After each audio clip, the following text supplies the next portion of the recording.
Hello again, YouTube. Now I thought I'd do a review of Fast and Furious, the fourth instalment in the franchise that came out a couple of weeks ago, just because I saw it recently at the cinema with some friends and it's fresh in my mind, so I thought I'd review it. Now, just to make one thing clear, I have actually been a massive fan of the first film since it came out, and I've been looking forward to this one since the first came out, seeing Dom and Brian, the characters, back together again, played by Vin Diesel and Paul Walker, respectively.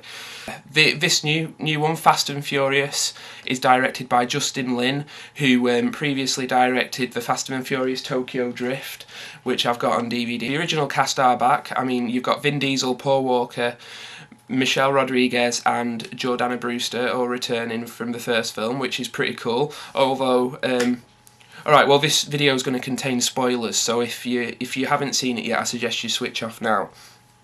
But Michelle Rodriguez's character, Letty, is killed in like the first 20 minutes, so she makes a hasty exit from the series, and that propels the revenge storyline featuring Vin Diesel going around breaking skulls across LA, and to be honest, it's too dark and serious for a Fast and Furious movie. Now, I mean, the first one had a somewhat serious plotline about the undercover cop and the criminals, blah blah blah, but it did have a sense of fun. The way the characters interacted, it all, you know, tongue was firmly in cheek with the first one.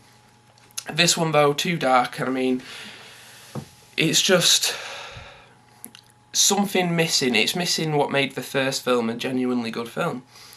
And I mean, one of my major problems with this one is the scene where Brian O'Connor, played by Paul Walker, and Dom Toretto, played by Vin Diesel, come face to face for the first time in 5 years. And it's the first time they've seen each other since Brian let Dom go at the end of the first film. And you expect it. Now, I expected a somewhat emotional scene, and when I say emotional, I don't mean, because it's a Fast and Furious movie, you're not going to get emotional, are you? But the first film had scenes where they bond, and you watching it, the character development is genuinely interested in the first film. You feel like you're bonding with them, and you grow to love the characters over the course of the film. So you expect some sort of payoff in their reunion in this film, but you just don't get it. They barely acknowledge each other, and it lacks the punch that it should have, which I thought was rather stupid. The action in this film is very well done, and it reminds me of shows such as The Shield and The Wire.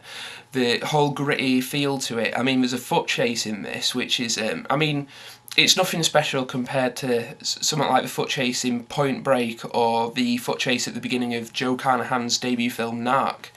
But it's quite good, and it's got a very good look to it. And all the action packs a punch. One of my main problems with this film is the climax, and that is a chase scene through a mountain tunnel that leads from Mexico to America across the border. And I have a problem with this scene for a couple of reasons. First of all, we've seen it once before halfway through the film. And second of all, because obviously it's such a tight space to film in, it's all done using CGI, and the CGI doesn't look particularly good.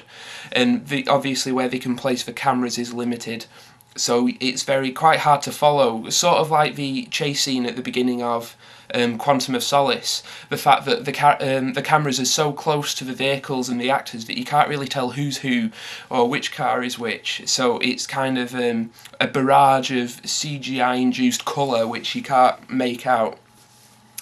Having said that, though, like I said earlier, a lot of the action is very good, especially scenes where Vin Diesel's driving his car and firing shotgun shells off, and other cars are flipping and stuff like that. And I mean, yeah, it is just a big dumb action movie, but scenes like that are actually done quite well. It's just the over-reliance on CGI that doesn't do anything for me. There are scenes in this film, one springs to mind, and that is a sat-nav race, where there's a race through busy streets, and a sat-nav is guiding them, and it keeps cutting to the sat-nav interface. Now, one thing that I really can't stand in films, and I don't think I've ever mentioned this, is when interfaces are intercut with the live action, and I just can't stand it. Like, Resident Evil does it, and then Paul W.S. Anderson went on and continued to do it in Alien vs Predator. And it just feels like a really cheap gimmick to me. It's just a minor niggle. That's like a personal thing on my part. Some people might really like that, but to me, that detracts from the action of the actual race itself. Which, had it cut out the sat-nav scenes, it would have been a far pacier action scene for me anyway. Now, the actors do an alright job reprising their roles. I mean, Vin Diesel's he's been Dom twice before. He obviously popped up at the end of Tokyo Drift for a blink and you'll miss him cameo. He's fine. Jordanna Brewster is fine. She's pretty much the same character. The only person I have a slight problem with is Paul Walker. Now, in the first film, when he made that, he was just kind of starting out and finding his feet as an actor, so you can kind of forgive some of the woodenness of that performance. But you see him in a film like Running Scared, in which he gives a genuinely good performance, because it's a really good action film. And then he makes this, and he's just back to his old wooden self, and it's irritating because I know, well, we all know, anyone who's seen Running Scared will know, that he is a much better actor than this Fast and Furious movie would lead you to believe. Justin Lin does a great job as director. I mean, I expected the style of this film to be the same as Tokyo Drift, and like I said, it takes itself far too seriously. It's a lot darker and grittier than Tokyo Drift, which he filmed like a western. And this one, like I said, it just reminds me of episodes of The Shield, which isn't necessarily a bad thing, because I love The Shield, but for a Fast and Furious movie, it doesn't quite fit. And I'm sure that anyone who's seen the other films will kind of understand what I'm getting at. Overall, I'd say this movie is a really good cinema-going experience. I mean, it's a good action film for what it is. It's just a big, dumb B-movie action film which isn't going to test you brain matter whatsoever. So in that respect, it succeeds. But I am going to recommend this film, the fourth one, for any fans of the first. It's a no-brainer, just go see it. I mean, you'll enjoy it. There are some aspects that I don't particularly like, but I probably read into it too much. On a star rating, I do 5-star ratings, as you've seen on my past videos. I'd give it a 3-star rating, and the only reason it gets 3 stars and not 2 is the fact that the original cast are back, and they do make it more watchable than it would be without them.